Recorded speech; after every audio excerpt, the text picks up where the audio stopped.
Well, hello and welcome to this episode of the SchoolVibe podcast. My name is Daryl Loy. I am your host. I am also the founder and chief collaborator. Let's go with that title today. Chief collaborator at the Modern Learning Collaborative. And we are, I say we, it's primarily me at this point.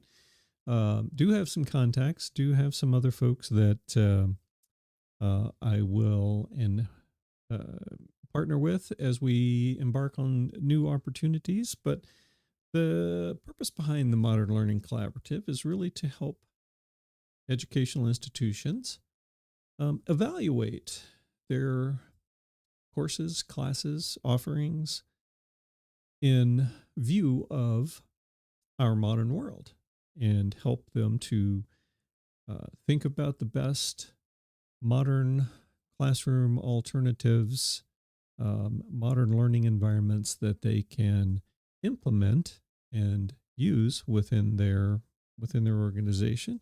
And so that's really what we're all about. The idea that most of what happens in education is in fact centuries old and does very little to prepare students for the realities of and success in the modern world. And there are tons of ways to do this. We've talked about this at length. In today's episode, I've got just one article because it is exactly what I talk about in terms of the work here at the Modern Learning Collaborative. Excuse me.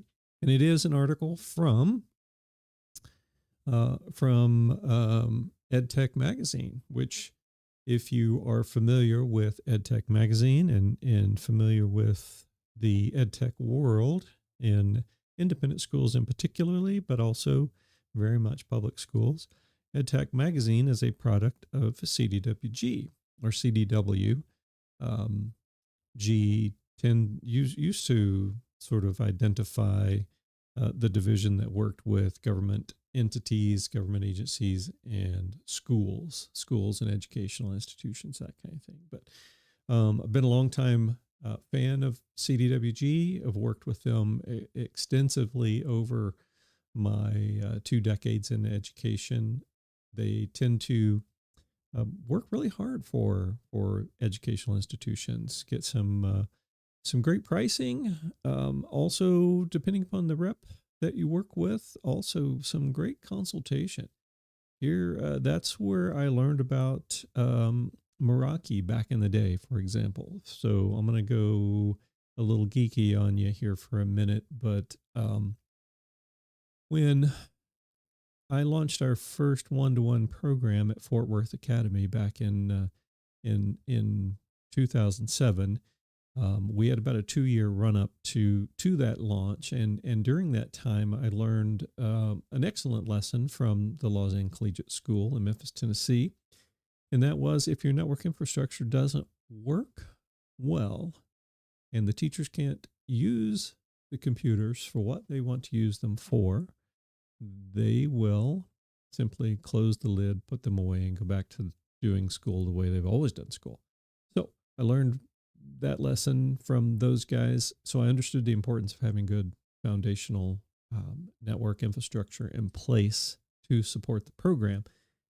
And when I began doing the research around that, the second iteration of that technically is when my rep at CDWG recommended and talked with me about Meraki and all of the amazing tools that platform brought to me as an educator, as a tech guy, but also as someone who doesn't speak Cisco. You know, I'm not a Cisco certified technician. The world of networking can be incredibly complex.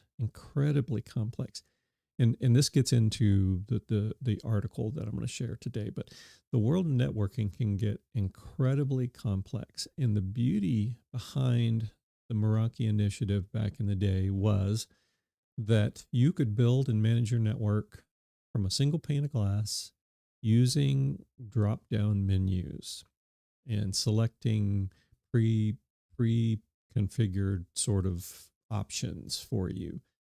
It brought network managing to the everyman like me who didn't have that certification in Cisco and didn't really want it, to be quite honest with you, because it's complicated. You know, I understand a lot about networking and the way that stuff works, but the beauty behind networking, Meraki, in fact, it was in fact the simplicity and the fact that I could easily manage that network and get the things that I needed up and running when I needed them. I could do a significant amount of monitoring of the things that were going on the network. I could do a lot of the sort of content filtering and management from that perspective that absolutely has to go on in educational institutions. So those tools were there and only became more robust as time went along. So I say all that because this article is from EdTech Magazine, which is a product of CDWG. So they know what they're talking about, and they also tend to enjoy sharing that. I had to cough there. Pardon me. In fact, it was, let's see, 2009 or 10,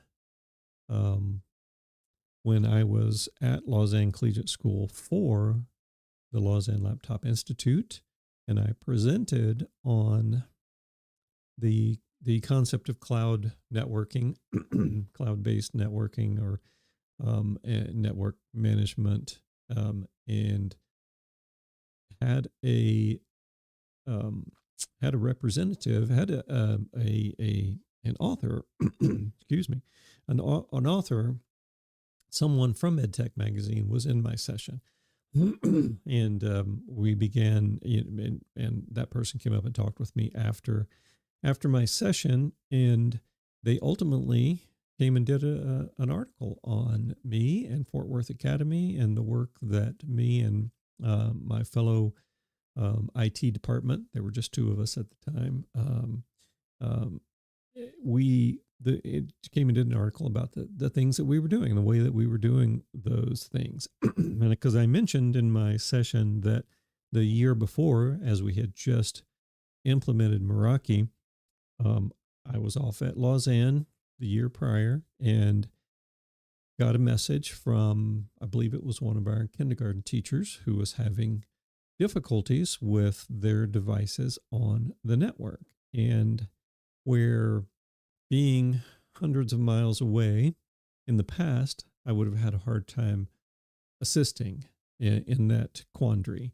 And with Meraki and their cloud-based management tools, I was able to grab my computer, log in, and take a look around and actually fix the problem for the kindergarten teacher back in Fort Worth, all the way from Memphis, Tennessee. And so I mentioned that in the article, and ultimately CDW and EdTech magazine did an article on the work that we were doing at Fort Worth Academy. So it all kind of comes full circle. You know what? I will link that article in the show notes in addition to this article, because I can't remember exactly when that article came out. I do believe it was around the 2009 period of time, and talking about cloud network management, cloud-based network management. But so all of that, again, to say that CDWG knows what they're talking about. They do a good job in sharing and supporting educational institutions. And this article is no different. It's no different from the fact that they like to share and help schools, but they are in this article highlighting a couple schools, and they're also highlighting what is basically the modus operandi. It's the MO behind the work that I've been doing at the last two schools I've been a part of, and creating the Department of Modern Learning. That's what I was calling how I had rebranded the tech department at Good Shepherd Episcopal School. No longer the IT department. It was the Department of Modern Learning. I was no longer the director of technology. I was the director of modern learning. And this article from just a few weeks ago, October 16, 2024, in EdTech magazine, talks about the idea of what traditionally would have been referred to as disparate sort of departments within a school actually collaborating together, and how important that collaboration is. And that's exactly how I was building the Department of Modern Learning at both of the last institutions that I was a part of. It wasn't just the tech guys. It wasn't just the IT world. That's a significant part of it. Absolutely. No question about it. But it was also the education technology piece, the tech integrators, the library media, and most importantly, and what thing that this particular article brings out and highlights, is the curriculum piece. We made leaps and bounds at Good Shepherd when we began to partner with the director of curriculum and the curriculum department, and we began as an IT group and as tech integrators began to attend and I've talked about this on the podcast before. And actually, my previous co-host, Andrea Jenkins, was actually our director of curriculum at the time, and she would host. Um, these were what she was calling curriculum retreats. These were a day-long event for each sort of educational organization. In lower school, it would be all the grade level teachers. In middle school, it would be by subject matter. So all of the fifth, sixth, seventh, eighth math teachers, the English teachers, the science teachers. It would be those groups having a day long retreat where they talked about the curriculum for the upcoming grading period. And it was an opportunity for them to understand any sort of cross grade level integration, to talk about prep in grades 5 and 6 that grades 7 and 8 can then build upon. Just literally a day long conversation between those folks so that we could produce the best curriculum options for the students. And we began attending those meetings so that we would know what topics were coming up for that next grading period, what areas of interest the teachers had to bring that curriculum to life, to engage the students. We then brought the tech piece to the table. So so English class is wanting to delve into a particular book, and let's say they were wanting students to do um, a a um, a detailed book report on this event. Well, we would bring the tools to the table to help expand those options and incorporate some modern learning tools, techniques, and environments. So we might suggest we've built this great podcast studio in our space. Rather than have a student write a book report, let's let them record a podcast. They can incorporate all kinds of additional content. Um, they can really use the podcast to help demonstrate their understanding of this book. Or if it's a science project, demonstrate their understanding of this particular science technology or science topic. Use podcasting, use video production, use the maker space, use media in other aspects of the curriculum work. And I'll tell you, these are far more engaging ways to extract that understanding from students, to give them a platform to demonstrate their understanding of those topics that you have in your classroom. So we would bring all those options to the table as these curriculum retreats were happening, and the engagement, not only, of course, with the students, but not only with the students, but the engagement between my department and the faculty, it just escalated that by leaps and bounds. It really fostered quite the relationship between our departments, and I think it really helped position us much better. It was a collaboration. It was a true collaboration, and we were there to help. It was not, as this article talked about, and I'll get into it in just a minute, but it was no longer from a tech perspective, no longer just about the wires and the boxes and those kinds of things, and just making sure that all the kids' computers had internet access. It's not about that. It's about how the technology is truly integrated into the curriculum in an engaging and inspiring way. to really empower the students and engage them in active learning. I listened to another episode of the EduFuturist podcast on my walk this morning, and talked. They don't remember specifically which episode it was. I will link that in the show notes as well. But um, they were talking about that engagement factor, and it's it's just changes the game. The one thing they said, and I hadn't really considered this, but they were talking about delivering education, delivering learning.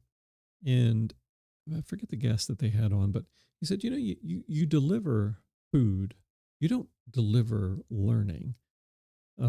You learning is not something that can just be delivered. And I thought that was a great comparison. Certainly, we deliver food, and we can deliver knowledge. We can deliver aspects of the content of our class curriculum, of our area of expertise, but you can't deliver learning. Learning is an interactive and an engaging endeavor in the classroom, and so and when you combine the departments who are responsible for that technology integration, that core integration that makes technology just another tool in the faculty's tool belt to help engage and inspire students. When you put those departments together to do that, that is the best, and that's the way to do that. Now, this article, let me read a couple of things. The title of the article is "How K-12 Schools Are Making Technology Work for Educators," and the subtitle is really what got me going. Districts are finding that technology adoption is easier when IT and curriculum departments work hand in hand. So that collaboration. In fact, the first school they speak with is Jefferson County Public Schools in Kentucky, and they've gone as far as to name their department, rather than as I named ours, the Department of Modern Learning. They call their group, their district's program is called IT3, because there's three departmental teams that are included. It's the core IT folks that run the IT help desk and maintain the computers and uptime. It is the tech integration folks, again, who both of those organizations definitely a part of the Department of Modern Learning. And then finally, it is the Digital Innovation Division, which works closely with the curriculum folks. And so that's the sort of the three pieces that make up their department. They reference COSIN, the Consortium for School Networks, and I've done some work for them years ago when I was at Fort Worth Academy. I worked with COSIN on a couple of research projects, and while they tend to focus more on the public school environment, they certainly welcomed me to be a part of all that. But again, the focus of this is really how IT can no longer function or can no longer best function alone in a silo. We all know that word silo, and we all know that there is relatively little in the way of redeeming qualities when you begin to silo anyone, whether it be departments, whether it be actual students in grade levels, in courses. Silos they don't work, and back to my premise, they aren't what is happening in the modern world. So, and the whole point of the Modern Learning Collaborative is to question the things that go on in school and particularly the ones that we just don't see in the modern world around us. The big thing is that the world around us has changed so incredibly drastically, and yet schools hardly changed at all. And so that's why I ask the questions and talk about, the concepts, as I mentioned last episode. Kids work best when they're work silently and alone at their desks. No, they don't. That's not real world. The real world office space is a very collaborative space. Um, and they kids work best in 50-minute siloed blocks of time, where you go over here for 50 minutes and you learn English, and then you stop thinking about English when the bell rings, and you go over here, and when that bell rings next, you start thinking about history. That's not real world. It's just not the way things work in the real world. So why are we doing that in schools? We shouldn't be. And my work here is to help schools identify those things. And then I've got a number of innovative ways that we can begin to move the needle towards modern learning and towards that true transformative changes in education that Sir Ken Robinson was always calling for. So just this one article today, because it so mirrors the work that I am doing here with the Modern Learning Collaborative. It is building that collaborative department within your educational institution so that learning isn't delivered, and knowledge is just not delivered, but skills are built. We help with the kids to understand the critical thinking aspect about the things that they've learn how to collaborate with their fellow students on specific topics, support that those other sort of methodologies around education, like differentiated learning, progress and problem-based learning, project and problem-based learning. Those are ways of learning that are more consistent with the way the real world works today. Now, I haven't talked a lot about the specifics behind the Modern Learning Collaborative and the ways that I would like to work with your educational institutions, but you can find all of that on my website at darrelloyd.com. I would love for you guys to subscribe to the podcast. Hang on, I got some things. Here's the article I was just discussing, and I again will link to that in the show notes. You can see the link is down there on the bottom of the page, but also is my website darrelloyd.com, where you can learn more about what I'm doing with the Department of Modern Learning. With Modern Learning Collaborative, and how I built and sort of framed the Department of Modern Learning, and why I was doing that at my last two educational institutions. I'm going to get that slide out of the way if I can maneuver my way over here to camera one. There we go. Got it out of the way because you couldn't see me. If you are an audio only listener, please know that I am broadcasting live each day on YouTube. You can find the link to the SchoolVibe podcast YouTube channel in the show notes as well. And I would love for you to subscribe over there so that you get notifications when I do launch my I broadcast here live, you should get a notification if you subscribe, and I think you have to click the little bell to get those notifications, and that would be helpful. Also, if you are an audio only listener, please like and rate and subscribe to the podcast on your audio platform as well.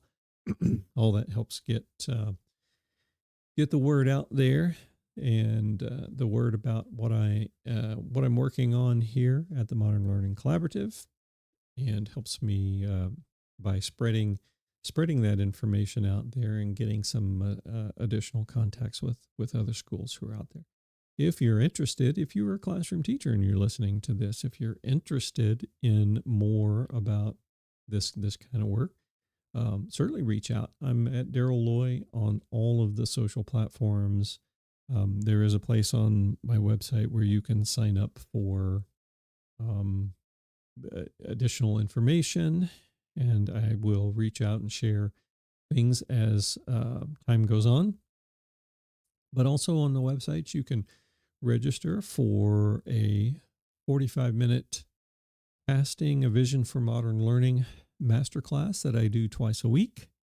I have those times set aside in my schedule to do those twice a week. And I believe currently I am hosting those on Tuesdays and Thursdays at 4 p.m. Central Time. So feel free to sign up for any of those coming up in the future. Happy to sit down and have and deliver that, and that is a deliverable. Deliver that Casting a Vision of Modern for Modern Learning masterclass with you. And in it, I just talk about the history of the American education system, where some of that was born. And I think if you've not been introduced to that, you might find some of that shocking a little bit. I know I was shocked when I began doing that research. But then I move into talking about the comparison between school today and what goes on in the modern world around us, and how we discuss um, how really connected school is or isn't, um, and that I think goes a long way with how students react to school, and are the things that we do in school day in and day out, are they dated, and is that part of the issue we're seeing with the engagement of students? Could be. Come and join me on the master class. Again, you can register for that on my website. There is no cost. Very important. There is no cost to you to attend that 45-minute conversation. Think of it like a bit longer TED Talk with some Q&A at the end. That's sort of how folks have referred to it who have heard my presentation before. So feel free to sign up for that. No cost to you at all. I just want to sort of evangelize, if you will, the concept of modern learning, what that means, why that's important, and we'll talk about how we can partner a little bit more in the future and bring some of those concepts to your educational institution. All right. Well, short episode today. Some of you might be thrilled with that. I know I could talk for a bit on just about any topic related to education. Sometimes that serves me well. Sometimes it makes you, the listener, I don't know, maybe you're not quite as interested in it as I am. But listen, I thank you from the bottom of my heart for listening to this episode, joining me. Please check out that EdTech magazine article. Again, I will share the article name with you. It is from October 16 of this year, 2024. How K-12 schools are making technology work for educators. And it's, again, all about building collaborative uh, um, network, basically a collaborative network of departments in your institution, and how important that is to the work that the classroom teachers are doing on a regular basis. So join me at darylloy.com. Come sign up, register for my Casting a Vision for Modern Learning Masterclass. We'll have some good conversation. Until next week, I hope you guys are having have a great week, great rest of this week, and until next Wednesday, hope things are good for you. We'll talk to you then.